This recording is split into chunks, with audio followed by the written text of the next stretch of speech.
Jadi kalau saya bilang sempit jalannya untuk bisa Bu Megawati memisahkan antara Pak Jokowi dengan Pak Prabowo. Karena sebenarnya Pak Prabowo menyimpan catatan itu. Dia dalam tanda kutip adalah orang yang pernah dikhianati. Ya kan? Dia kan dijanjikan akan didukung di 2014. Nggak tahu Pak Jokowi nongol. 2019 Pak Jokowi terus. 2024 harusnya. Kenapa tidak bisa mengambil Prabowo dan Ganjar belajar dulu menjadi wakilnya gitu. Wacana pertemuan Megawati dengan Prabowo Subianto terus berhembus kencang belakangan ini. Terutama setelah pidato Megawati dalam hari ulang tahun PDIP yang ke-52 tahun, di mana Megawati mengatakan tidak ada permusuhan apapun dengan Prabowo Subianto. Baik sahabat sekalian, selamat berjumpa kembali bersama saya di channel ini, di mana pada kesempatan video kali ini saya kembali hadir untuk mereaksi beberapa buah video terkait dengan informasi politik tanah air. Dan kali ini saya akan mengangkat beberapa video terkait dengan mantan Presiden Joko Widodo dan juga Presiden saat ini Prabowo Subianto. Seperti kita ikuti di berbagai media bahwa rencana Megawati akan bertemu dengan Prabowo itu merupakan sebuah agenda yang entah sampai kapan akan terrealisasi. Namun ada beberapa pihak yang pesimis bahwa pertemuan itu bakal terjadi. Karena ada yang menilai bahwa untuk memisahkan antara Jokowi dan Prabowo itu cukup sulit, bahkan Megawati sekalipun. Artinya bahwa hubungan emosional antara Prabowo dan juga Jokowi jauh lebih melekat ketimbang Prabowo dan juga Megawati Soekarno Putri. Oleh karena itu ada beberapa pihak memiliki penilaian seperti itu. Dan bahkan salah seorang pengamat politik tanah air, Adi Prayitno, mengungkapkan bahwa justru pola atau gaya berpolitiknya Pak Prabowo sudah tidak jauh berbeda dengan Pak Jokowi. Mungkin ia belajar banyak dari Pak Jokowi. Yang kita kenal dulu bahwa Pak Prabowo seperti seorang politisi yang agak sedikit temperamen, agresif, ya, meledak-meledak kalau berbicara, tetapi justru sekarang yang kita kenal adalah Pak Prabowo yang humanis dan lebih humoris. Dan hal itu ia tunjukkan tidak hanya dalam negeri, tetapi juga dalam lawatannya ke beberapa negara baru-baru ini. Dan oleh karena itu kita akan ikuti video-videonya terkait dengan analisa ataupun statement atau pendapat dari berbagai pihak terkait dengan Pak Jokowi dan juga Pak Prabowo. Seperti apa keseruan dan juga apa pendapat para netizen dan juga para pengamat, mari kita ikuti video-videonya.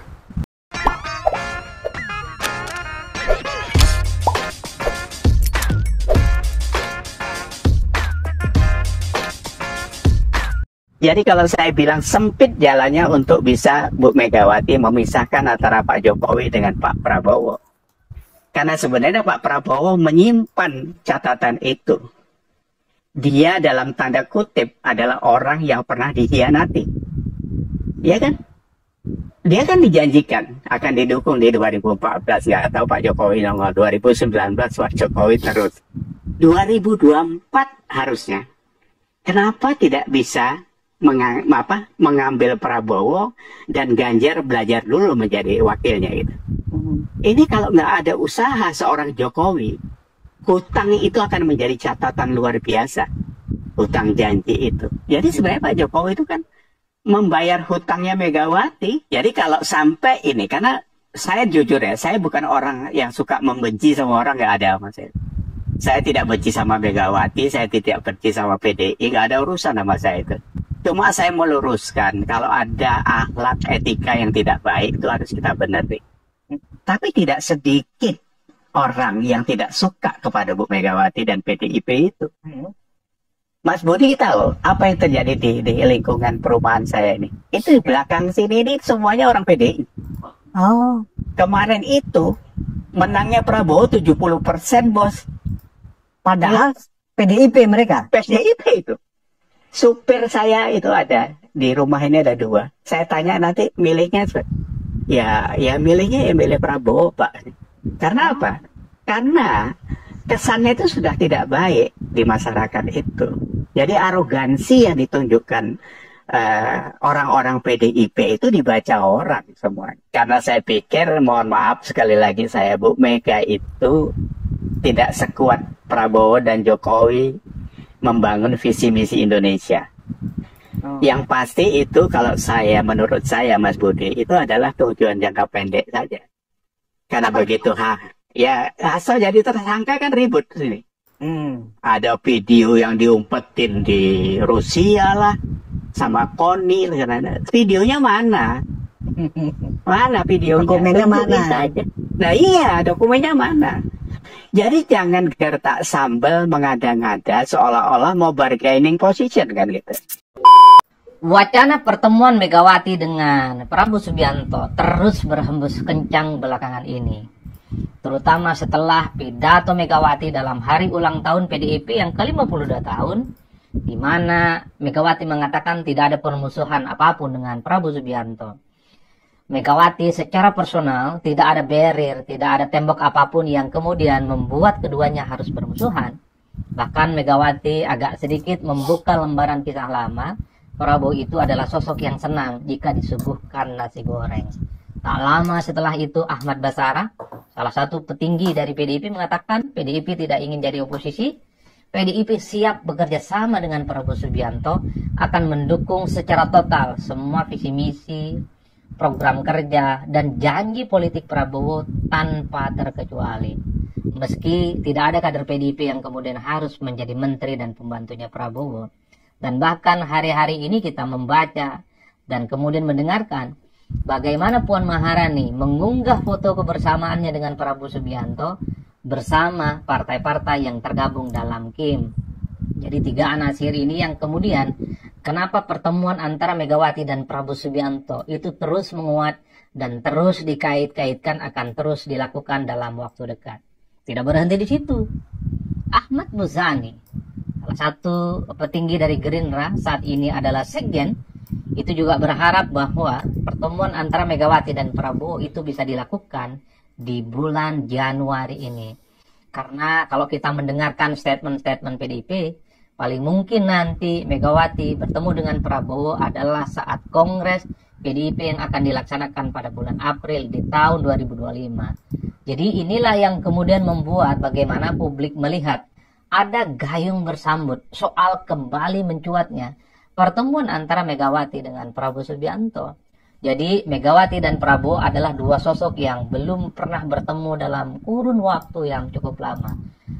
Sebelum Pilpres sekalipun, pasca Pilpres sekalipun, kedua tokoh ini tidak punya kesempatan untuk berbicara dari hati ke hati soal bagaimana membangun kerjasama politik satu di antara yang lainnya. Tapi kalau saya amati, kalau saya teliti satu persatu ya, jadi kalau betul Megawati jadi bertemu dengan Prabowo Subianto, yang diperbincangkan itu dua hal. Pertama, ini dikait-kaitkan dengan soal posisi Hasto saat ini yang kemudian berurusan dengan KPK. Ini dianggap karena misalnya Hasto kemarin ketika dipanggil oleh KPK, posisinya sebagai tersangka tapi tidak ditahan. Ini kan kemudian publik mengait-ngaitkan bahwa ini karena sudah ada komunikasi politik antara dua elit. Tapi Said Abdullah membantah itu. Said Abdullah adalah petinggi dan orang penting di PDIP dan menggaransi bahwa jika ada pertemuan antara Megawati dengan Prabowo Subianto, jangan sekali-kali kaitkan dengan kasus-kasus yang selama ini dihadapi oleh Hasto, terutama posisinya sebagai tersangka. Jadi ini mostly different, di mana posisi Hasto adalah tersangka dan pertemuan Megawati dengan Prabowo Subianto adalah peristiwa politik lain yang saya kira itu memang sudah lama diwacanakan. Kita ingat persis pasca Pilpres 2024, Prabowo ingin merangkul semua partai politik, terutama partai-partai politik yang kalah. Sudah bertemu dengan Muhaimin Iskandar, sudah bertemu dengan Surya Paloh, sudah bertemu dengan Ahmad Syaihu. Prabowo hanya belum bertemu dengan Megawati sebagai salah satu partai yang kalah dalam pemilu. Jadi wajar kalau kemudian Said Abdullah membantah secara tebal bahwa jangan ada kait-kaitan ketika Megawati jadi bertemu dengan Prabowo itu disangkut pautkan dengan proses hukum yang saat ini sedang diperjuangkan dan dihadapi oleh Hasto.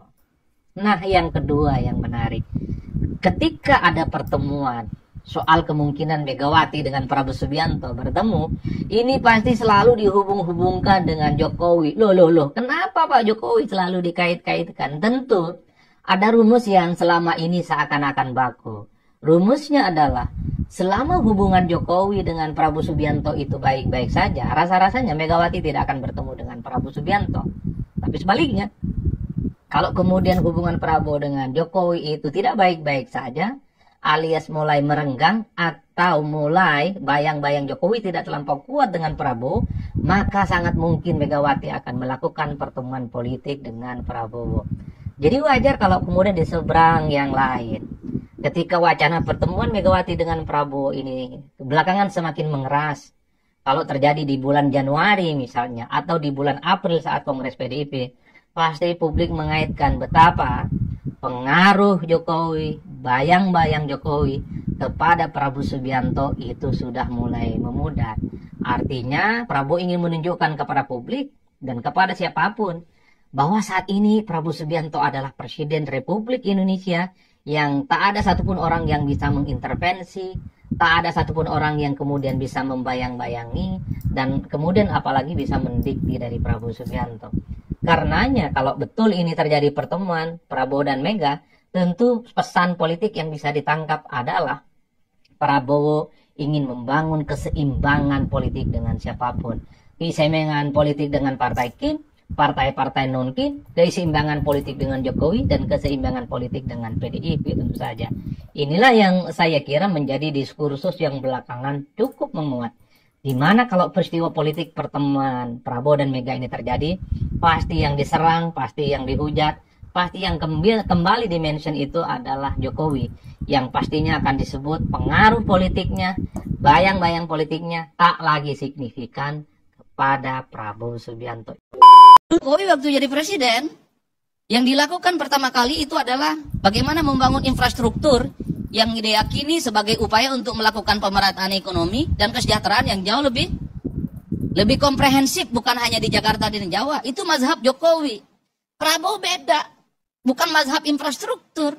Prabowo itu adalah mazhabnya makan gizi gratis, bukan fisik, tapi sesuatu yang dianggap penting bagaimana menciptakan gizi anak-anak kita yang dipersiapkan untuk menjadi generasi emas di 2045 itu nyambung senyambung-nyambungnya. Di situ saja sudah berbeda. Artinya apa? Secara alamiah, tanpa dibentur-benturkan sekalipun, Jokowi dan Prabowo itu perlahan berbeda, Bang Karni. Belum lagi misalnya style politik Jokowi dengan Prabowo beda kok. Prabowo kemana-mana ke luar negeri pasti borong buku. Ke India borong buku, ke Washington borong buku, kemana-mana borong buku. Jokowi enggak, Bang. Jangankan borong buku dari luar negeri, luar negerinya juga jarang diwakilkan oleh menteri-menterinya. Jadi bagi saya, para pembencinya Prabowo Gibran selalu ngomong seperti ini nih, dibilang mengenai makan bergizi gratis ya. Itu uang negara, itu uang hasil dari pajak rakyat. Jadi salah itu kalau bicara mengenai makan bergizi gratis. Nggak gratis itu, uang-uang kita. Wes, gitu ya. Ininya bahasanya ya. Ya, nggak apa-apa, memang benar. Bahasa itu memang benar. Jadi gini loh.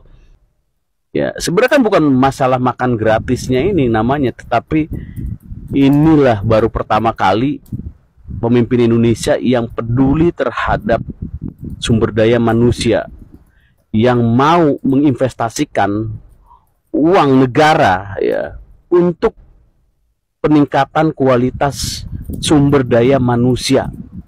Ini baru pertama kali ya, dengan makanan bergizi, dan ini akan terus program ini dilaksanakan sampai menuju 2045. Ya, nanti kita akan menghasilkan generasi-generasi yang memang memiliki kemampuan gitu loh. Jadi jangan ngelihat ini bukan masalah uang dari mana enggak, tapi ada nggak yang feedbacknya terasa gitu loh. Kalau infrastruktur kan terasa, Anda lewat jembatan, Anda lewat jalanan, Anda menggunakan fasilitas umum dan lain-lain, itu uang pajak Anda sendiri. Dan ini juga ya kan, anak-anak Anda, saudara-saudara Anda, kerabat Anda bisa merasakan makan bergizi gratis ya dari uang negara, ya kan? Dan itu feedback yang nyata buat rakyat. Gitu loh.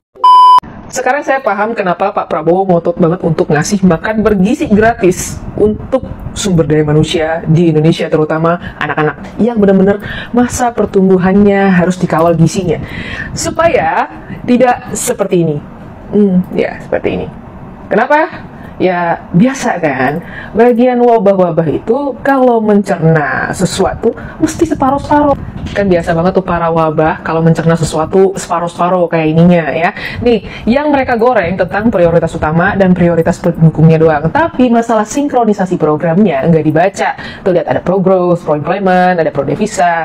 Di situ ditulisin pro growth. Daripada prioritas utama ini diharapkan untuk bisa membantu perkembangan entah itu secara ekonomi, ya kan, secara sumber daya manusianya juga, pro-employment-nya, karena dengan adanya program makan bergizi gratis itu bisa membuka lapangan pekerjaan baru. Begitu juga masalah ketahanan pangan kan, kalau misalnya ketahanan pangan itu kita berhasil capai, maka harga-harganya bisa distabilkan, ketahanan energi juga, supaya nggak terlalu banyak subsidi yang dikeluarkan oleh pemerintah untuk subsidi para wabah-wabah kan ya, nggak tahu terima kasih itu.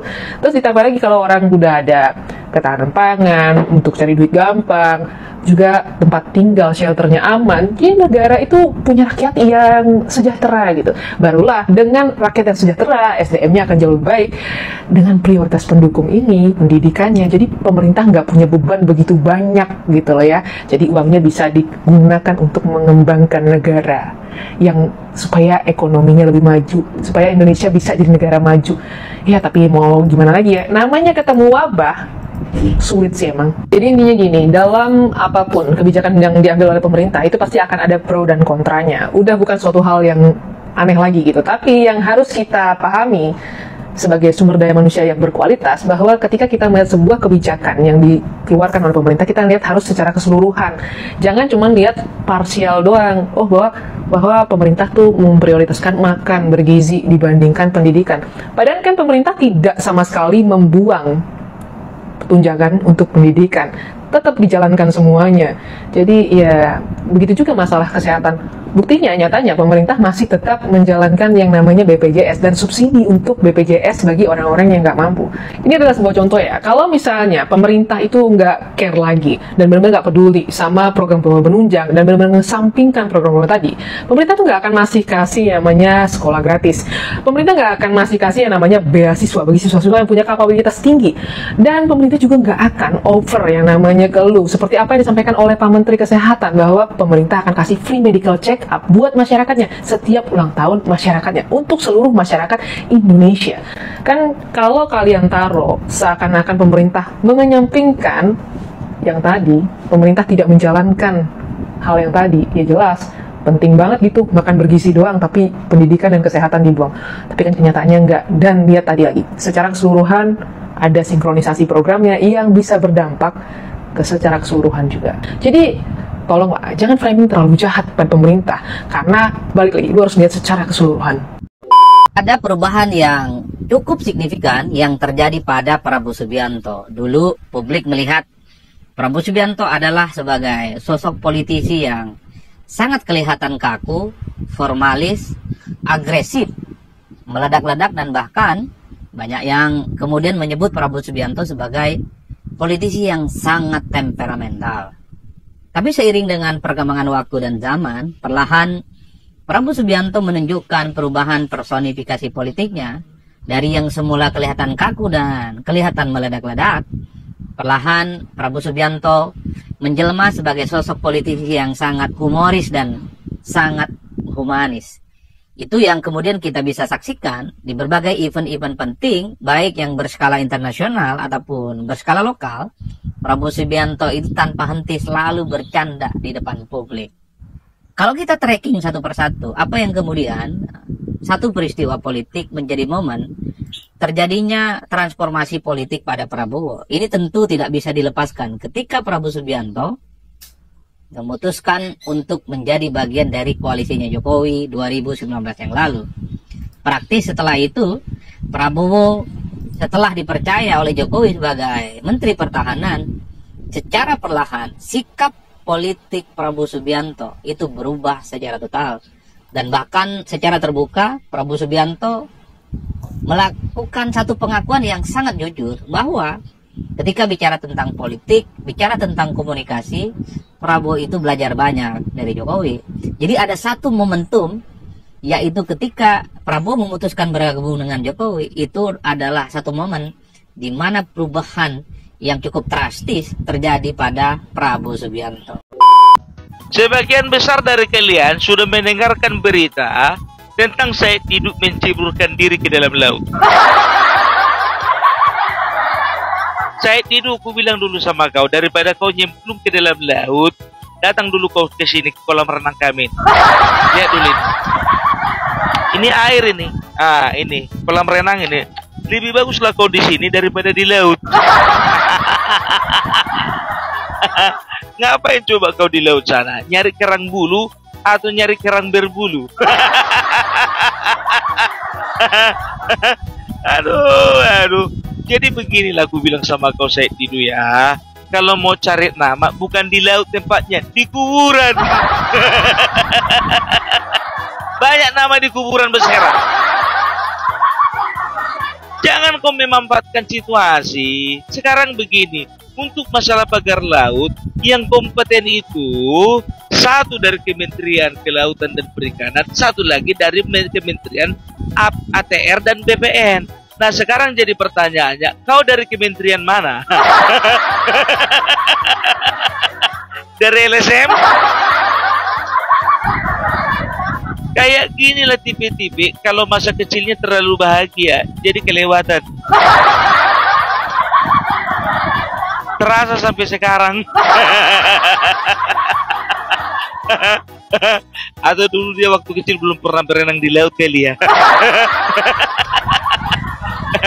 Kusarankan samamu, jangan kau lakukan itu sekali lagi ya. Bahaya. Makin tua kau makin sadar dulu kau. Yang satu kau nanti gampang masuk angin. Belum lagi kalau misalnya dihisap apa, dihisap Putri Duyung anumu itu. Atau digigit kepiting, udah nggak dipakai lupanya lagi. Gitu dia. Tapi begini, kalau kau memang jantan, waktu nyebur kau, coba dulu nggak pakai pelampung.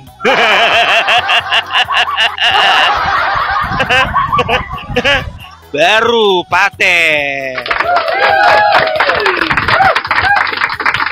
Jadi bagi kawan-kawanku, jangan pernah dengarkan. Sekali lagi, jangan pernah dengarkan yang namanya Said Didu tukang gaduh itu.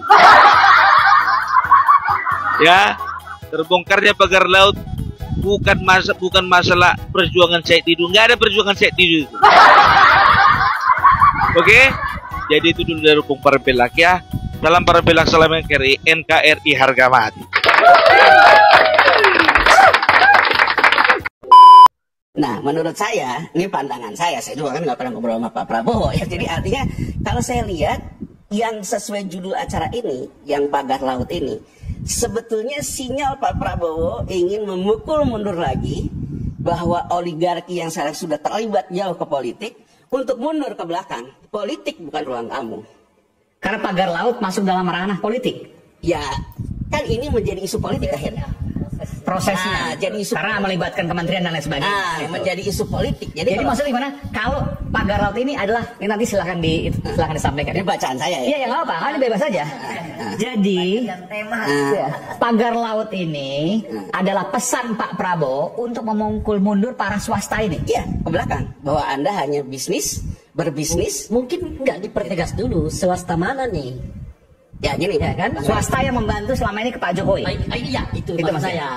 Jangan-jangan pada saat yang sama Pak Prabowo sedang membangun kelompok swasta yang lain. Oke. Kan sangat mungkin. Ini saya rasa ini sudah kita nanti akan berikan kesempatan, sangat berbahaya dan nanti kita akan berikan kesempatan pada Bung Rio. Tapi biarkan rakyat bersuara dulu. Nanti saya akan berikan kesempatan pada Bung Rio, Bung Saleh dan juga Bung Noel. Sepertinya Pak Prabowo Subianto sudah mulai jengah untuk terus-menerus menjadi bayang-bayang Joko Widodo. Saya perhatikan Pak Prabowo Subianto sudah mulai menunjukkan jati dirinya layaknya seorang mantan militer, mantan Danjen Kopassus yang menurut hemat saya seseorang yang ditempuh dalam dunia militer, apalagi di dalam Kopassus, yaitu tidak minim, artinya tidak perlu diragukan kapabilitas di wilayah Idiopol Strataknya. Saya pikir langkah-langkah yang dilakukan oleh Pak Prabowo Subianto untuk menunjukkan jati dirinya, untuk bersih-bersih dari orang-orangnya mantan Presiden Joko Widodo, itu langkah yang tepat. Karena kalau dibiarkan terus begitu terus-menerus, maka ini akan resisten terhadap tata kelola pemerintahan di negeri ini, akan muncul menara kembar. Nah, ini saya pikir langkah yang tepat untuk Pak Prabowo Subianto, karena selama ini banyak pihak, banyak pengamat yang bertanya kenapa kemudian Pak Prabowo ini seolah-olah tunduk dan patuh, seolah-olah menjadi bayang-bayangnya Joko Widodo. Langkah-langkah dan upaya-upaya yang dilakukan oleh Pak Prabowo Subianto berkaitan dengan bersih-bersih dari orang-orangnya Jokowi ini bisa kita dilihat dari restruktur di tubuh TNI, yaitu pemindahan mutasi-mutasi jabatan dari perwira-perwira tinggi di wilayah-wilayah yang sangat strategis sekarang sudah dibebat habis dari orang-orangnya Pak mantan Presiden. Terus berkaitan juga dengan polemik pagar laut yang notabene-nya bahwa kebijakan itu atau polisi itu diambil di masa pemerintahannya mantan Presiden Jokowi, ya diinstruksikan langsung oleh Pak Presiden Prabowo untuk dibongkar. Ini semacam menunjukkan bahwa Pak Prabowo pengen menunjukkan jati dirinya bahwa ia adalah seorang kesatria mantan Danjen Kopassus yang selama ini banyak dilakukan banyak pihak bahwa seolah-olah tunduk dan patuh terhadap arahan Jokowi. Saya pikir ini langkah yang tepat. Yang terbaru berkaitan dengan rilis kinerja kabinet Prabowo Subianto dan Gibran di 100 hari kerja. Banyak hal-hal atau orang-orangnya Jokowi yang dinilai berada di parlemen itu di kabinet itu bekerja sangat buruk. Salah satunya ya mantan koperasi yang sebelumnya menjabat Menkominfo, sekarang menjadi Menteri Koperasi, yaitu Budi Ari. Isu berkaitan dengan reshuffle kabinet ini sangat mencuat, mengingat komitmennya Pak Prabowo Subianto itu benar-benar pengen memaksimalkan kinerja para menterinya. Tak ayal akhir-akhir ini beberapa media memberitakan bahwa Budi Ari itu sekarang menemui mantan Presiden Jokowi di kediamannya di Solo. Apa kepentingannya? Saya pikir bukan menjadi rahasia umum bahwa plotting posisi menteri yang ditempati oleh Budi Ari ini kan sebenarnya plottingnya orang-orangnya Jokowi. Mengingat bahwa Budi Ari ini kan selama ini kan menjadi semacam tembok pasang badan untuk Jokowi dan keluarganya.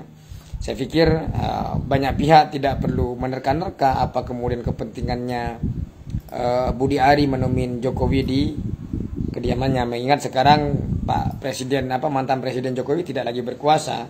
Nah, saya pikir ini tujuannya hanya untuk ya semacam mungkin lobby-lobby ya, atau bahasanya minta tolonglah biar dia selamat dari posisi kabinet ini.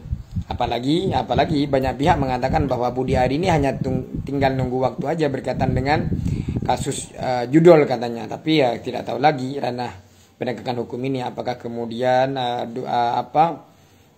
analis para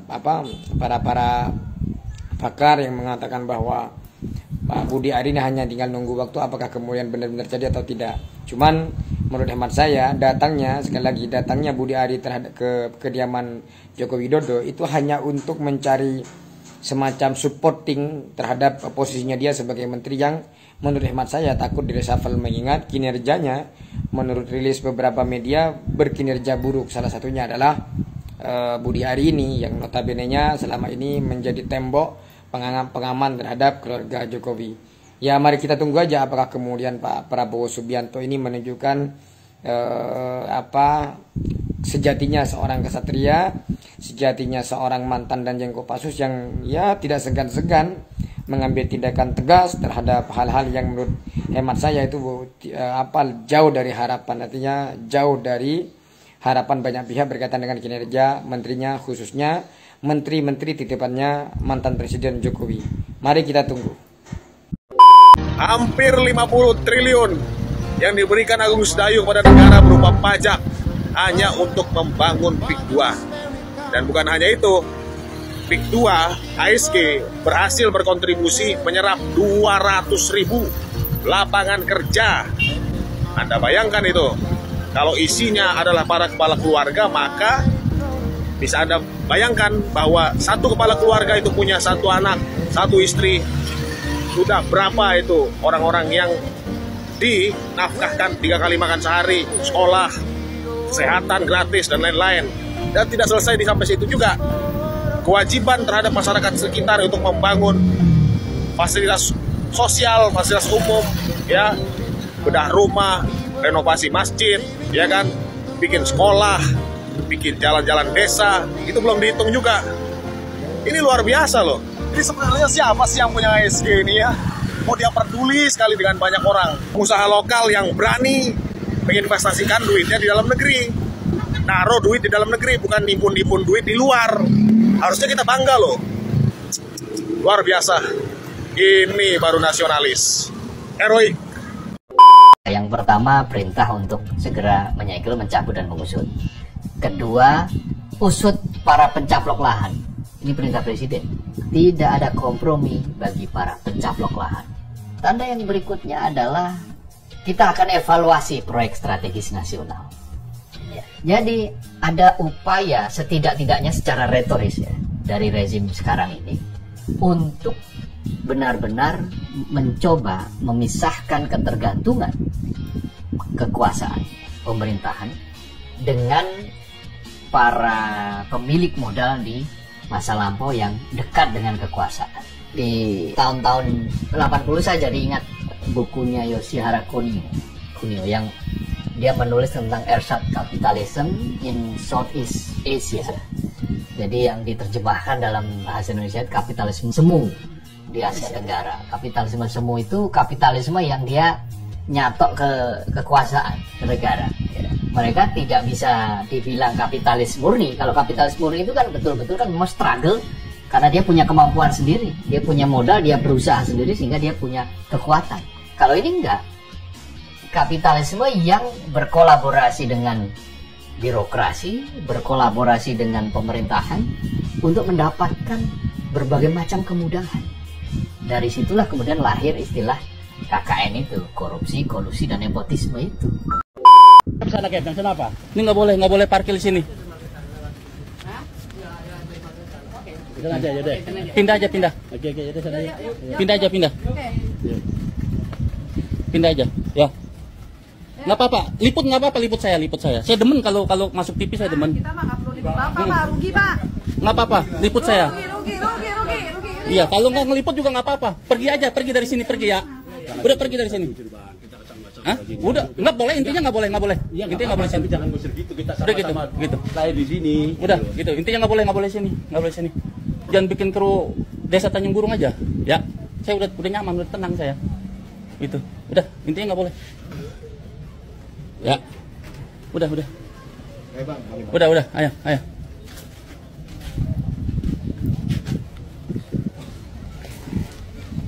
Itu aja.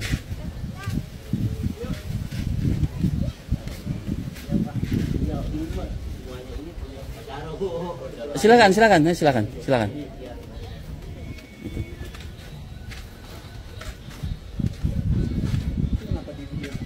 Emang kenapa nggak boleh? Abang juga nggak apa-apa pedion saya. Abang pedion saya nggak apa-apa. Pedion saya, abang nggak apa-apa pedion saya. Iya, kalau abang mau pedion saya. Itu. Nggak apa-apa pedion saya situ. Itu.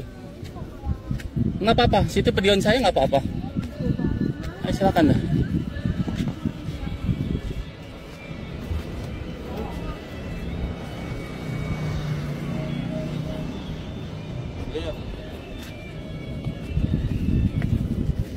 Nggak apa-apa.